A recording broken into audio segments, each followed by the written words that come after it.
Welcome, one and all, to the 15th episode of the Interstice podcast. Whether you're tuning in on Apple iTunes, Spotify, or here at the channel, thank you very much for being present. Big shout out and thank you to all my patrons on Patreon who support me there and make this show possible. Really appreciate you.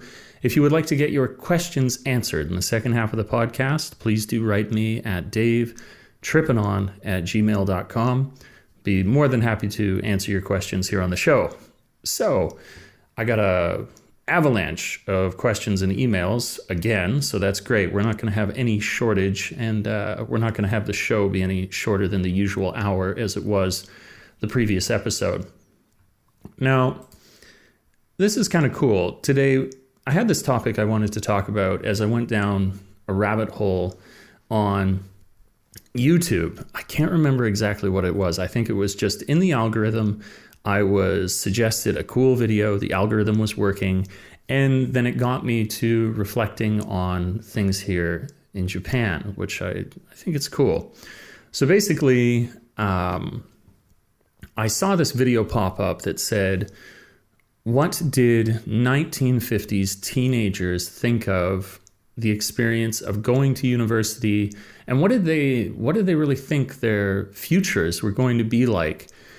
And it was such an interesting thing for me to watch because there was, of course, a kind of melancholy for me when I watched it because of the fatalistic element in that you were watching people talk about their dreams and those have already expired. That many of these people that showed up in this video that I watched, they are, some of them passed away or extremely old, and you know how the world went. And so as I say, I kind of like felt for them, and they seem like nice people. They're all these, bright-eyed, bushy-tailed, fresh out of high school, considering college. And it was so interesting to me to hear the sort of things that they aspired to. Also to see that, you talk about tuition being expensive nowadays, how actually I would say a majority of them were not able to attend college when they were asked as a show of hands whether or not they would go to college. Quite a number of them couldn't because it wasn't a financially viable option for them. And so that started me. That was the spark to have me interested in 1950s. And I went down this rabbit hole on YouTube, and so I started to watch all these different videos about 1950s culture. And what I came to realize is that once I understood the history in context, this was a really, really fascinating time, as all times nearly are.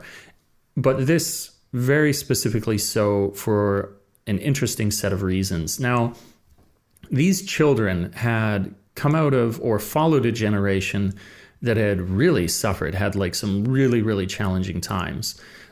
So for example, prior to this was the Second World War, and prior to that was the First World War. And the conditions that children of those times were growing up in, and then adults going on to fight in the war, it was really, really challenging. And so that naturally would shape the way in which you would raise your children, especially given now that you have some sense of stability. So in the way that a pendulum will swing, you would so value this stability that you now had, that anything to not have life be chaotic, that would be of primary importance. It would be critically important to you, or so it seemed to these parents raising these kids through the 1950s, that stability was at the forefront of what they wanted to achieve. And not only that, but that you had all these technologies just starting to impact society at the same time, where it's a great social experiment that people don't realize the significance of, but it's having this huge shaping, transformative quality, I would say, on the society. And this particularly that I'm thinking of is the TV. So you have a time of stability where rules are going to be valued above all else because you want to banish chaos to the dark reaches of history. And Now you have this sort of social programming that's coming in through the television where the society can tell people how to behave in a way that they never could before, and with this very core set of values that's geared towards, as I'm repeatedly saying now, towards stability. And so it was kind of like mass brainwashing, like the first time in a way, like people would brainwash their societies, their citizens before, but you couldn't do it with the same effectiveness.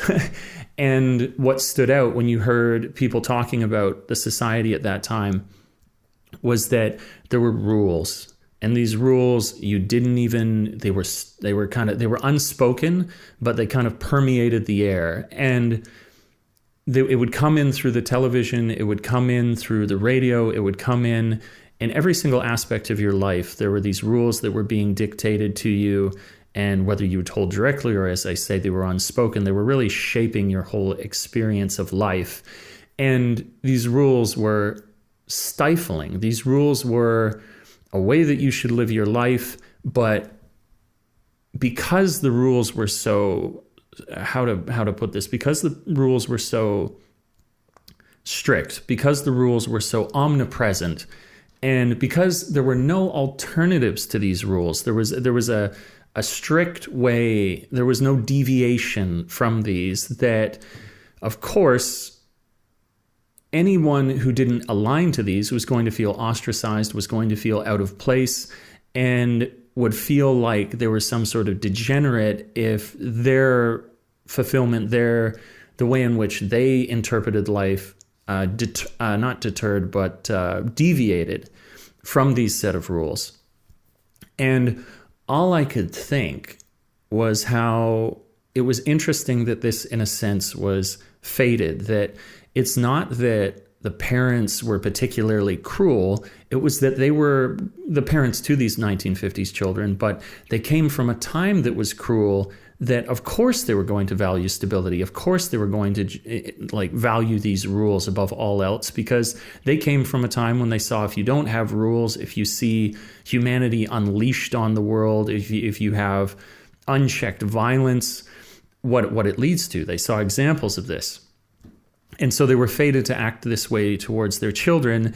And then where government's roles, a government's role is it's supposed to be that a government is in service to people, but oftentimes the government it's obviously seen that people are in service to their governments, and the governments become a kind of like ruling body. Of course, if I were in a government and I was trying to do a good job, and a good job usually has more to do with the collective than it does an individual, then I would be piping into the homes just as they were, all these endless educational videos about how you should behave, propriety, and it's what occurs when you look at people more like numbers and statistics than you do as individuals. So it has as well this kind of like this repeated echoing of fate to way that everybody was interacting, and also a kind of domino effect. You could see, and this is what I'll relate it to as the conversation extends, that none of these things came out of nowhere. They came as a collective result of all these things occurring at once, and all these interests that were at play with each other. So a kind of example to me how history is not, well, at the same time that it has spontaneity, it's spontaneity born of things that are actually quite set. And just in the same way, how when I think about time and how it exists for humans, that even if you get older, actually, time feels like a long time in a short time. Although it may fly, when you take it in perspective of, say, 5 years or a decade, you can imagine if you were growing up through the 50s, by the time you reach the 60s, how sick of this you would feel, how if all you could play is one note on your guitar, how sick of that note on the guitar you would feel, and how dying to have something new come into your life would be. And then it's no surprise these things that occurred, for example, the Beatles' popularity, where it was interesting to me to note that, of course, they were so popular because they hit at such a point that society was crying out that they wanted to break away from this sort of program that they'd been against their will drawn into. And you understand as well other things to build off of this, the sort of frustration with the currently established, call it the generation that's raising these kids, where as far as they can see, there's no war, there's increasing affluence. What is it exactly that you're rebelling against? But that's because we make the mistake in every generation of thinking that the way that we did it is perfect and there's nothing left to improve. But the youth will always remind us that, of course, there's things that we can move on to, the things that we could have done better, whether that's socially or economically. And we always think that we're living in the ultimate future where we are the most modern. But, of course, just as now we will look back on the 2020s as ridiculously dated and quaint and hilarious when we reach 2070, everything in hindsight, right? It's easy to look back and think, oh, that's quaint. But of course, they don't think it's quaint at that time. Just in the same way that rock and roll, we could look back and say, oh, that's the tamest music in the world. But really, it's the same sort of way that we would rebel against limitations that are put on us. It's just relative to your contextual experience within history. But it's a repeated theme as we refine and develop and iterate our values. And I do think that there's core values and core experiences that we want to have. All humans want to grow. All humans want to express themselves. All humans want to love and be loved. And so long as our society has cracks in this, has an imperfect design, then we'll strive to change it. Now, the way in which, before I continue with this thought, generally speaking about this, how I relate it to Japan and how it struck me is I thought I could not disregard, could not help but notice the whole time that, yes, I went on to like watch and understand videos about the 50s and then the counterculture movement in the 60s.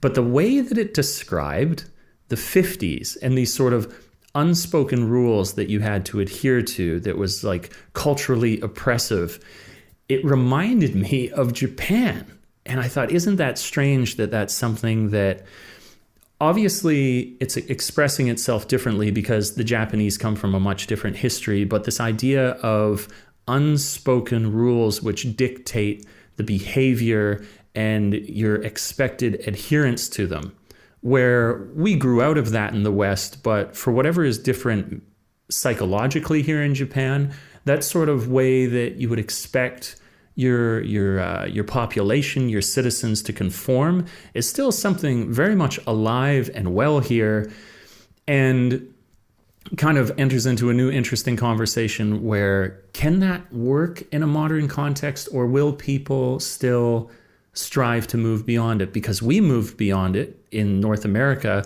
So what's with Japan that they haven't further evolved from this? But then I thought, wait, no, they absolutely are. You take, for example, kind of interesting things going on. I think they call it like the Japanese diet, where this guy recently, he was going to take paternity leave, and there was this great outcry that, oh, how dare he do that? That's pathetic. It's self-indulgent. But in reality, it's this guy wanting to spend time with his family when they've just had a kid and help his wife raise that child, which nothing could be more reasonable, but for established norms here, that was wild and crazy.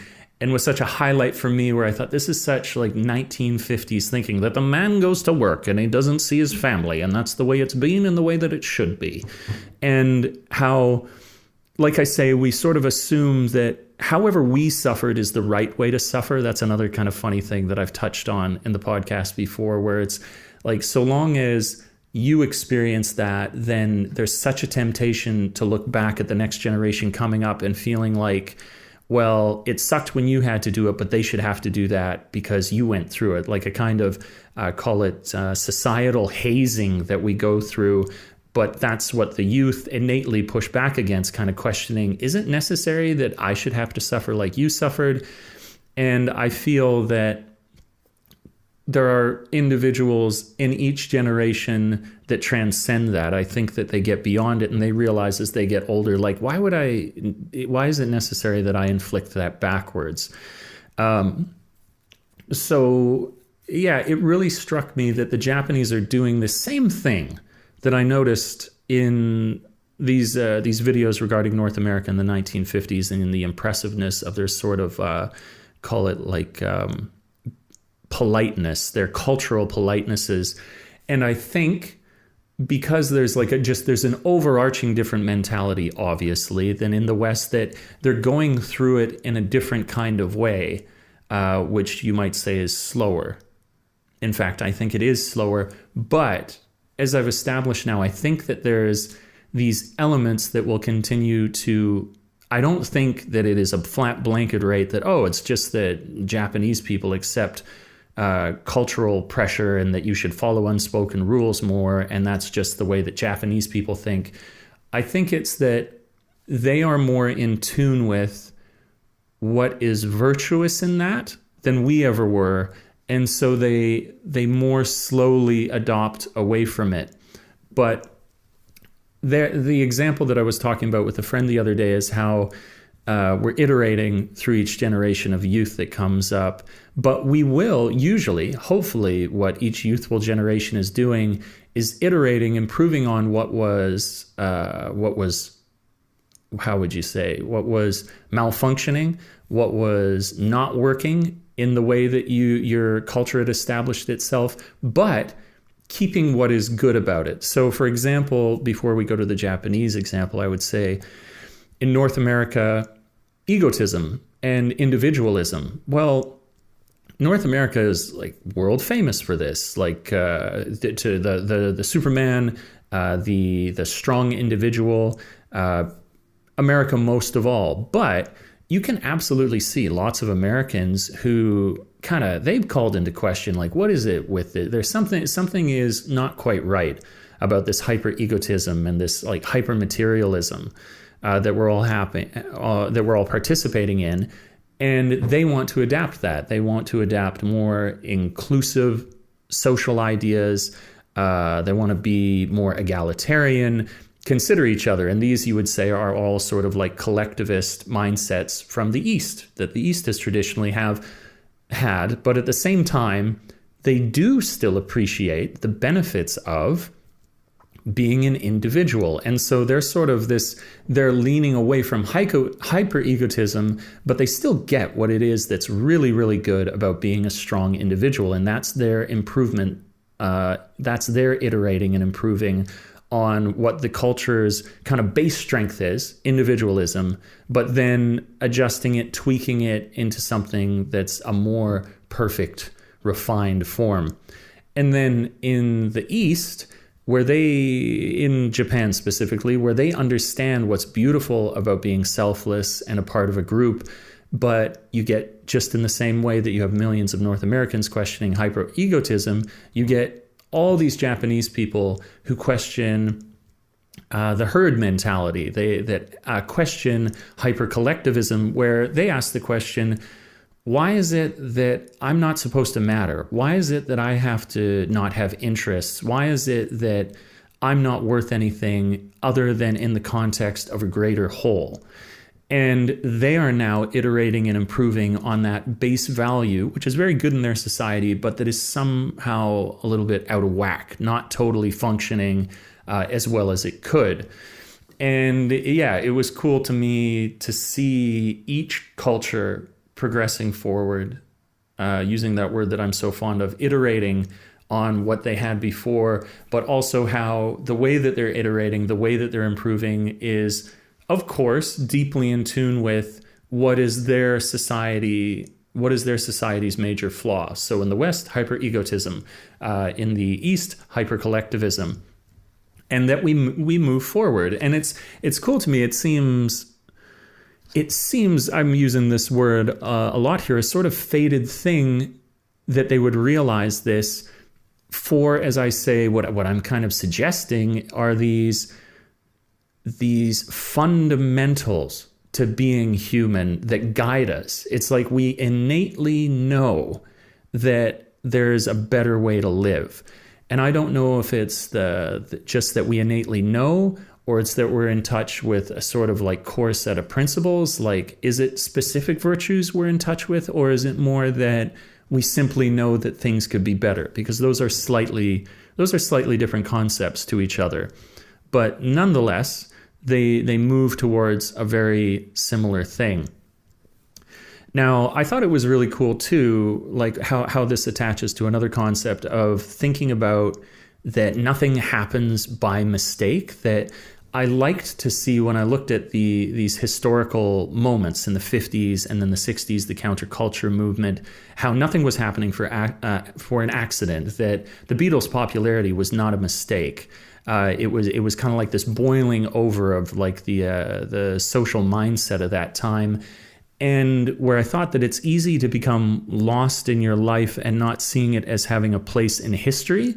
When I look back at history, I see that every moment so clearly has its place that it came from, and the behaviors that you're carrying out at that time, the ways that you express yourself, will be deeply connected to whatever it is that comes afterwards. And so it kind of gave me pause to think about, so what is it that I'm doing in my life that could be the next link in the chain to our social evolution as a race, as a human race.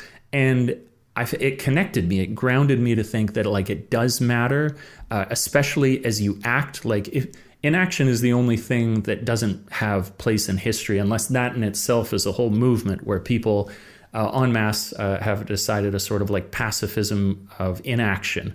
So that could be a movement. But generally what I mean to say is that apathy doesn't yield change. But any sort of an expression of interest will usually, it's going to tap into how can you express that interest at that time, and that's going to link itself into what it will then become. And this, to me, is fascinating in regards to something like I'm doing now, where I essentially have a kind of like radio show that was never possible, say, like a decade ago, that random dude, like I wrote on my Facebook post just recently, how that a one-man show talking about random shit about Japan could get about, I had like 1,500 views on that last one. And that's, it's absolutely incredible that this is something that you're taking part in. And I wonder then how that's going to affect the next wave. And it seems to me where time, as I say, for us, where people are like, oh, it's over in a flash. But if you look at the amount of change that occurs, clearly it is not experienced as a flash, because we demand change so quickly. From the 40s to the 50s, like how much change to the 50s to the 60s, from the 60s to the 70s, and so on, up to the present moment. Clearly, the way that we experience it is in a very, very significant way, because we've seen so much significant change, both technologically and socially.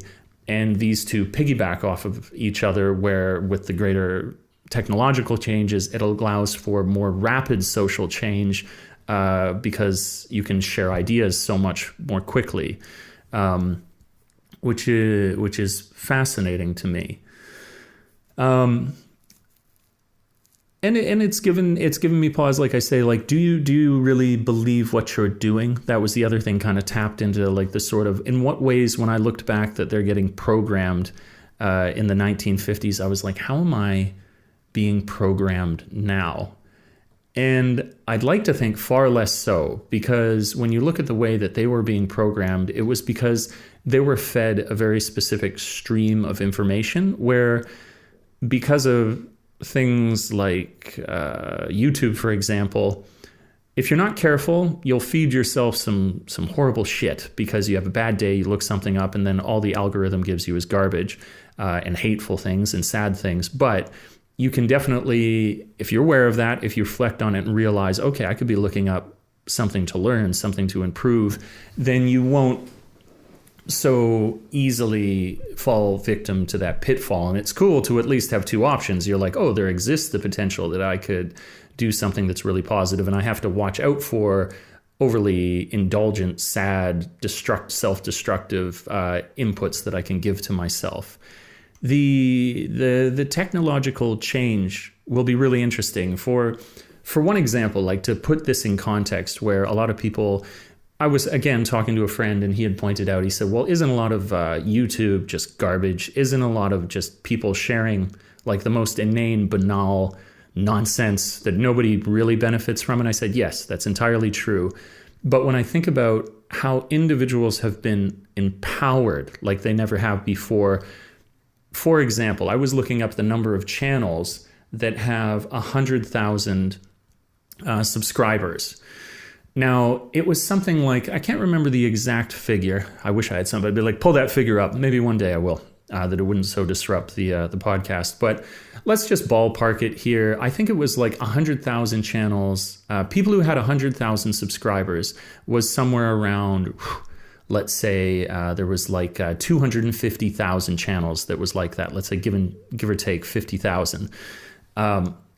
When in history has the average Joe had the soapbox to stand on that put them in contact with such an audience? When have communities had that kind of wild interconnectivity that the average person has access to that kind of microphone, to that kind of informational exchange, when you're anything less than like running a newspaper in the past? Like, I'm fond of this example before when I thought of like how incredible our society is now, when I read Abraham Lincoln's biography, and it was like by the time he had become president, the number of people that he would have experienced what it was he had to say, whether through newspapers or stumps, where they go and they speak at a stump or whatever it's called.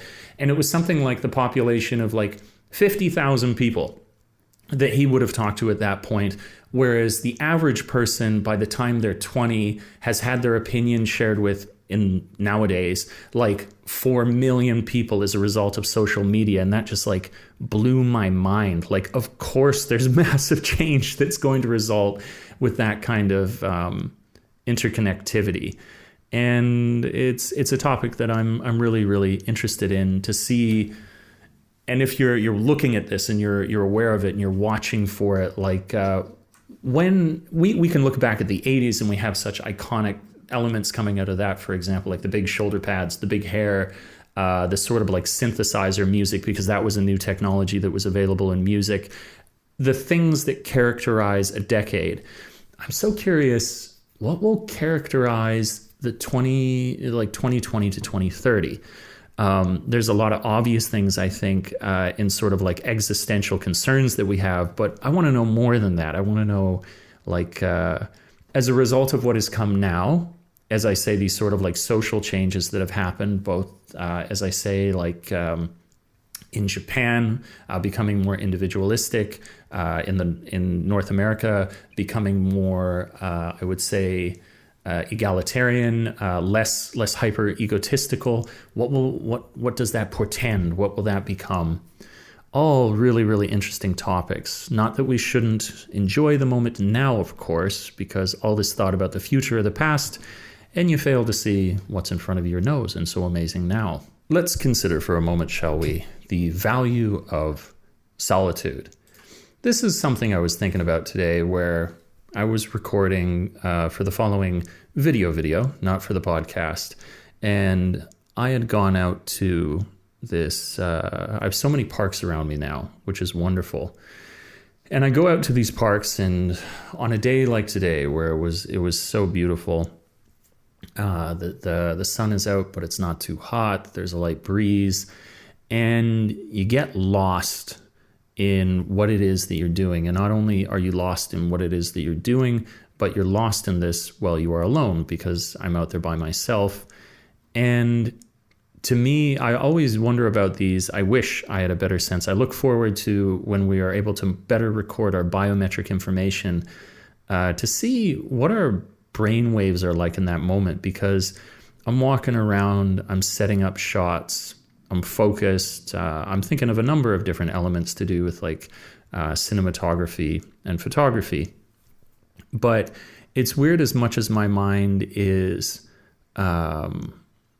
occupied, it's active. At the same time, it's kind of blank, because that I'm not sure what you call this. There's this setting when you are meditating that says the default brain mode is quieted.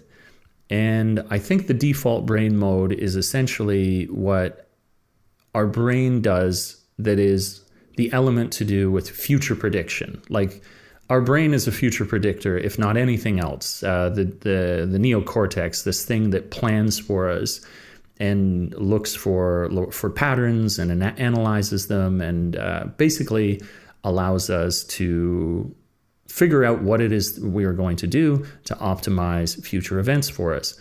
But by that same strength, we have a great weakness, and that we can imagine not just what is happening to us, but what could possibly happen to us. And in that is a lot of suffering, because we imagine every horrible scenario. So I wonder, when I do this, when I'm out in isolation, recording and taking pictures, I wonder how much my brain waves resemble those of when you are in a meditative state, because I turn off that default brain network where I'm not considering the future. I am really connected to the here and now in that moment as I go around and set up shops.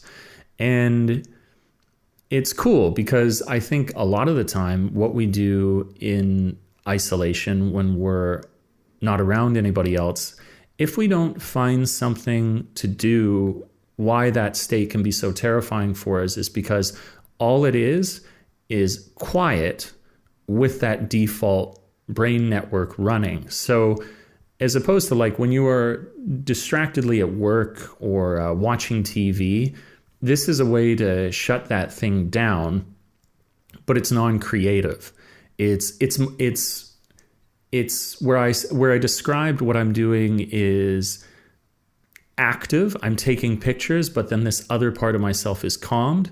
When we're at a job, a lot of the times, or if we're just watching TV, it's a kind of like you're getting the benefit that you shut off the default mode, but you're not getting the benefit that the thing that you're doing, you're not doing something active, you're doing something passively.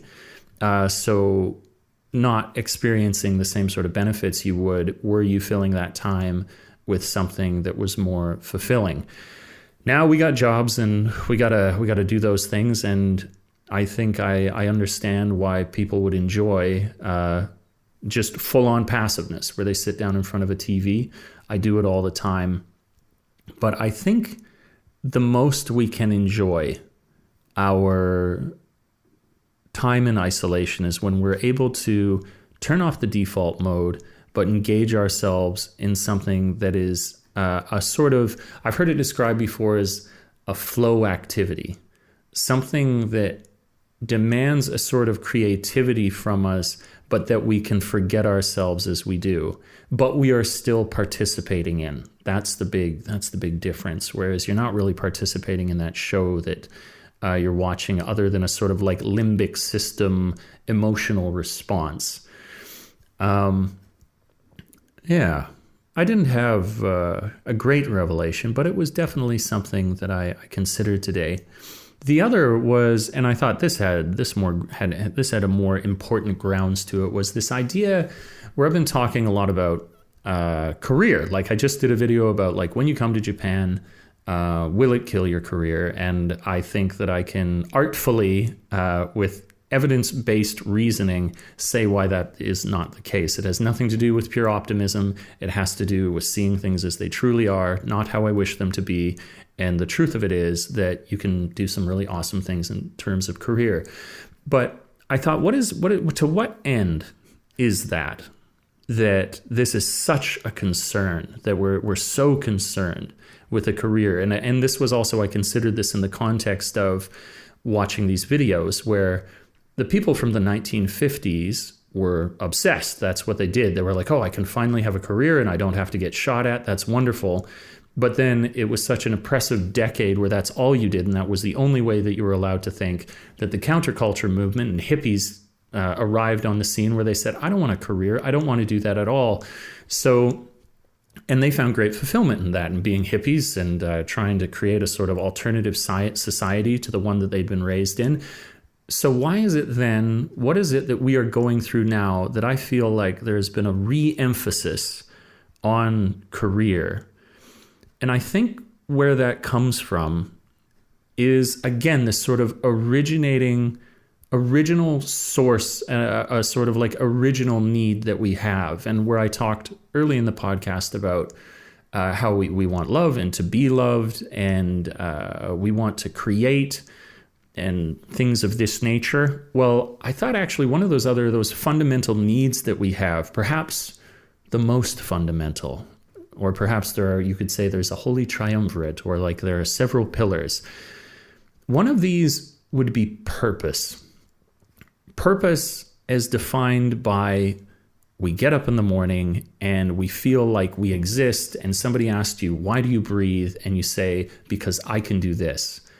And that's why I think career has come to the forefront again, where everybody's like, is this a good career? You're killing your career. You could easily take that word out, and what you would say is that it's purpose. Do you have a purpose? Are you pursuing your purpose? Do you have a purpose that has a long-term projection of success to it? But because that's not a concept that immediately comes to mind. It's like, oh, do you have a purpose in life? Some people might think that that's some hippy-dippy bullshit, but it's not. I think that career is more the socially acceptable way to describe this, because all the things that we take from a career, we would take from general purposefulness.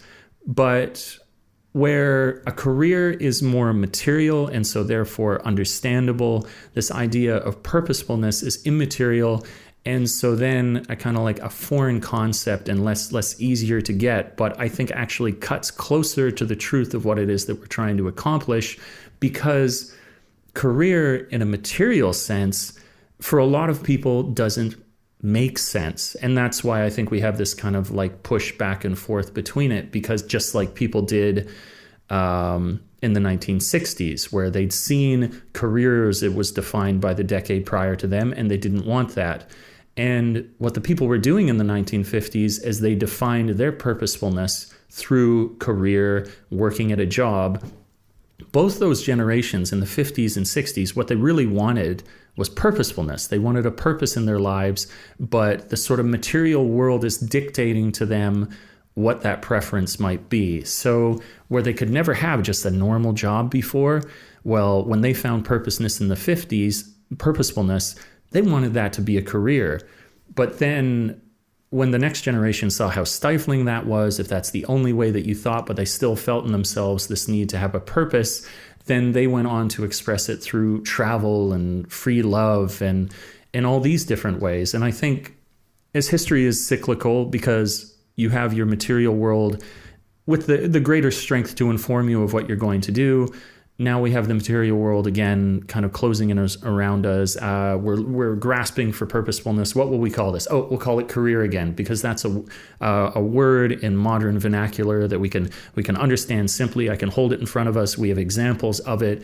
And a lot of the times, so many elements of purposefulness we see in this traditional word of a career. So we'll just put that in.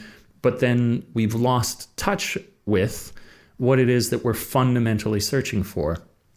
So I thought about that. If you're searching for a career, I think what you're really doing is you're searching for a purpose, because you start to identify, you punch holes in career where you realize, would that serve for everyone? It wouldn't if you just used that description as you looked it up in the dictionary.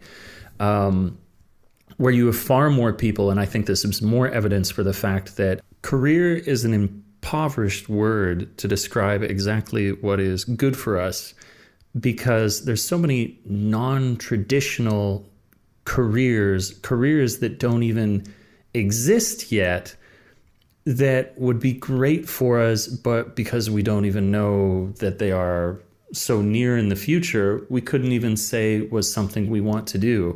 A career always, therefore, has to be something that already existed, and that means you don't have a lot of chances for creativity. The description, the idea, the example that I give for this, which it's awesome, is I read some time ago the biography for Nikola Tesla, and Nikola Tesla, in his day, accomplished like obviously just wild, crazy things. He really is considered like one of the most fascinating human beings human beings to have ever existed. And at his time, in his era that he was alive, they called him an inventor because there was no other word that would describe what it was that he was doing, because it was so cutting edge. It had never been done before. Nobody had ever approached the sciences like he did. Nobody had had such far-seeing, prescient ideas about what was possible. Now, along with that, as I would relate to like purposefulness and why it's more important than a career, is that there were probably a lot of people at that time that are attempting to do that. And Tesla is the exception, not the rule. And anything that's not established usually has a whole bunch of inbuilt prejudices, because people assume either from their personal experience or of what they've observed, because they've never done it themselves, or what they've observed of other people, and they cannot help but make assumptions based on that. And if all they are ever exposed to is something that's negative, then they paint the whole new emerging, whatever you want to call that, like job, career, purpose, whatever it is, you paint the whole thing with the same strokes because you have a limited sense of what it is, because nobody's ever done anything like that before. But to me, I see it as so essential because it's these things that aren't established yet still give us purpose, that are pushing the boundaries of whatever it is that's possible. Once you know everything, there's nothing left to do. And so if you only think about careers as we've understood them in an established way, then we'll always have the same jobs and we won't ever have anything new.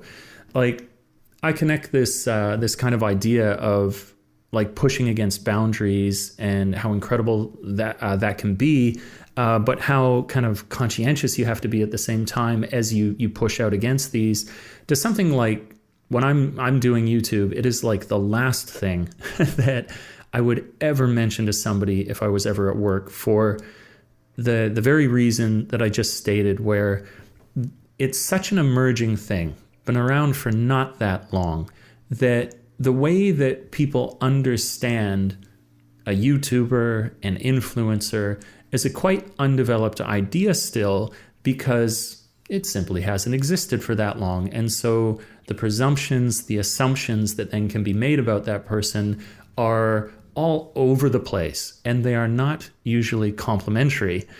And you would not want to be painted with that same brush as what people will probably popularly understand an influencer to be, or a YouTuber, or whatever you want to call it. I use those words, not even that I would describe myself like that, but as I say, it's kind of like popular vernacular. That's what it is. Just in the same way, I wouldn't necessarily think of myself as a J-vlogger, but I think that that's popularly how somebody would look at me. So, okay, that's fine. I understand that we kind of have to use what makes sense for our experience. But where I would say this connects to purposefulness, what it is that I'm talking about now, to kind of give hope for people who are thinking, when they watch something like the video I did recently, and they're like, you know what, man, I don't even, like, you talk about careers, like, what I want to do, nobody even calls it a career. Well, the point in this story is that sometimes the things that aren't yet considered a career are going to be the most incredible careers, and you're really a pioneer pushing out beyond what it is that we already think we know about how the world should work. And that's an incredible thing to be able to participate in. And it's that kind of idea that if you find yourself alone, that doesn't always mean that you've done wrong. It means that you're doing something that nobody has ever attempted before, and really evolving the human experience.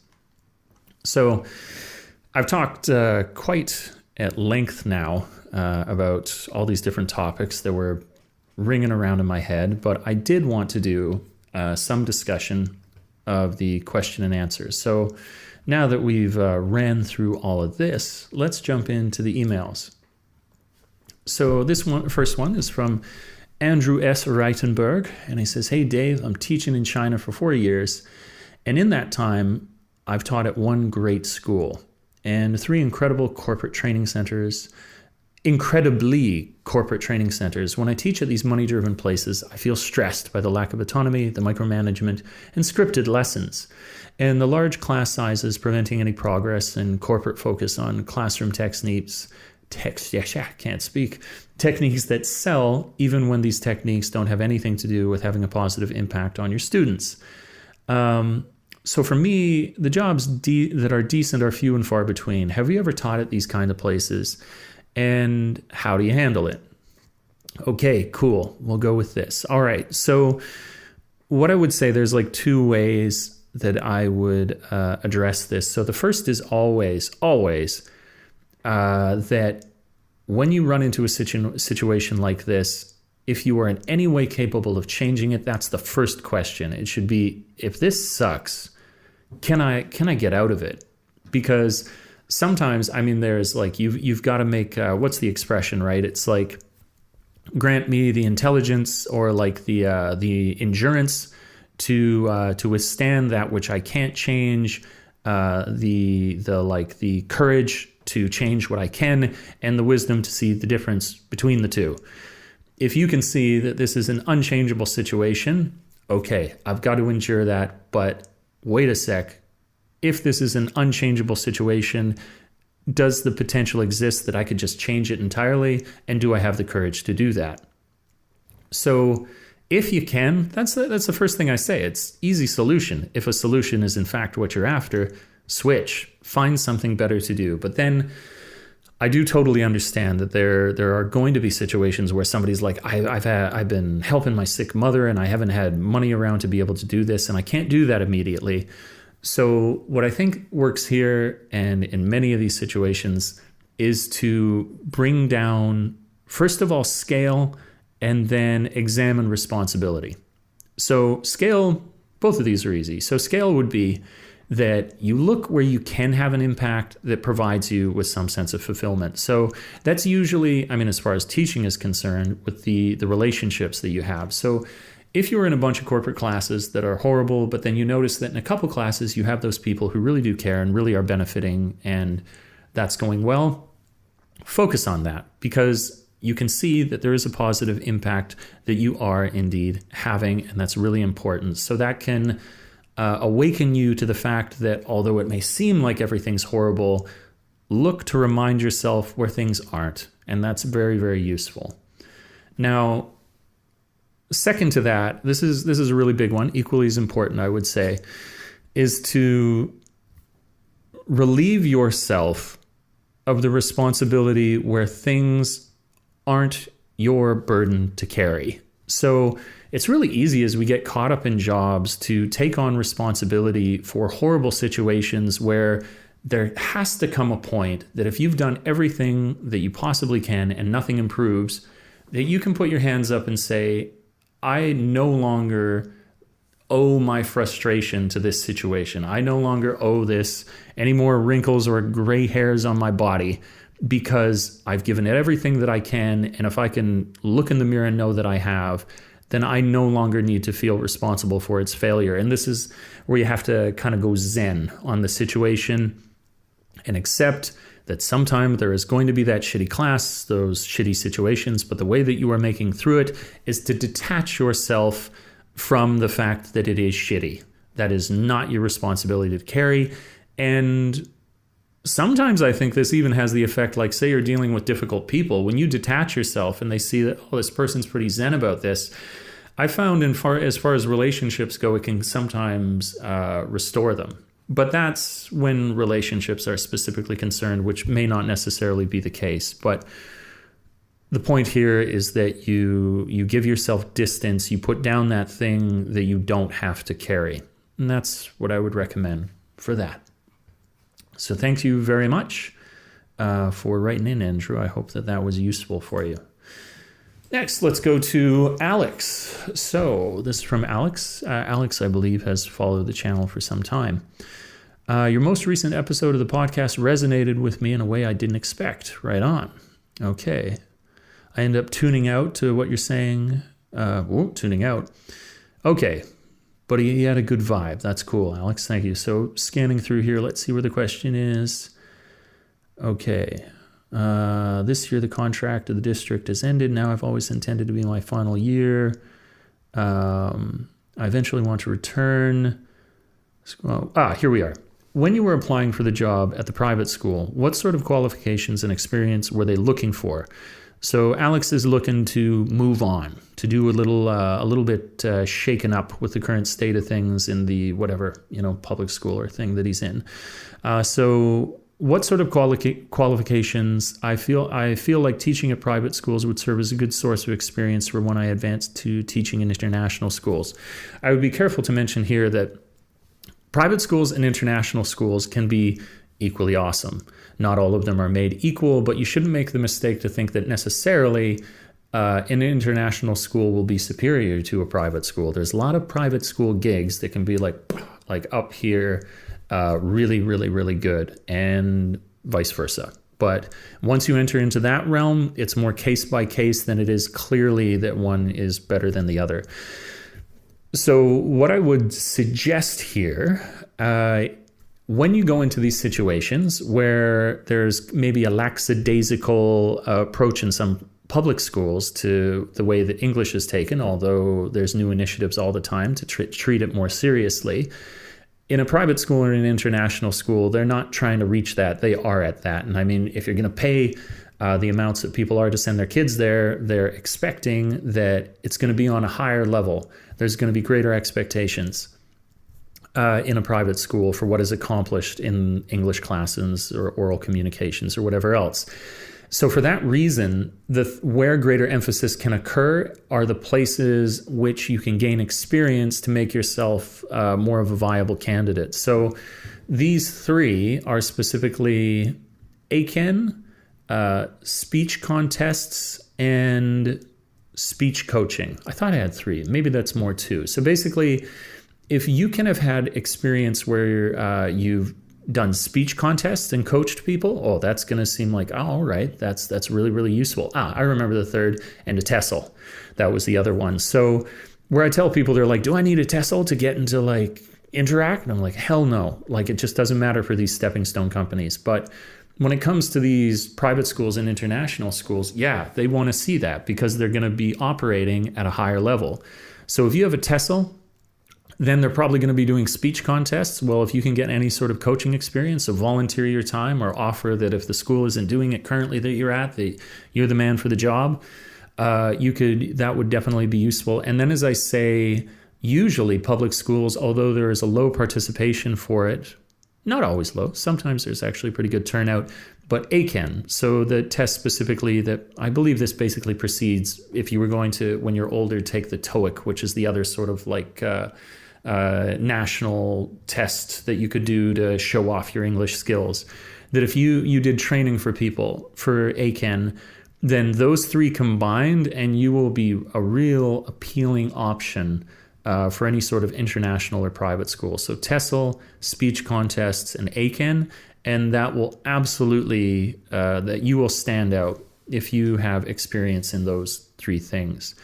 So that would be my recommendation. So good luck to you, Alex. I hope that is useful. Right. So there's probably a jump that you'll see here. My SD card was full and I lost about 20 minutes of the podcast. So I had to come in and redo it right around the time that I was talking about career being an impoverished word to describe our calling or whatever it is that's going to make us happy. Whew. I hope I've done a half decent job. I was like, okay, what did I say? Anyways, if you enjoyed the podcast, please do leave a like. Consider hitting the bell notification if you want to get videos or notified as soon as a video goes up live on the channel so you can check it out. Once again, big shout out and thanks to my supporters on Patreon. Really appreciate you. If you haven't already, if you would consider supporting me there, it means the world to me. I really, really appreciate that. Had a lot of fun Take care out there. The clock has run out, and I'll catch you guys in the next one.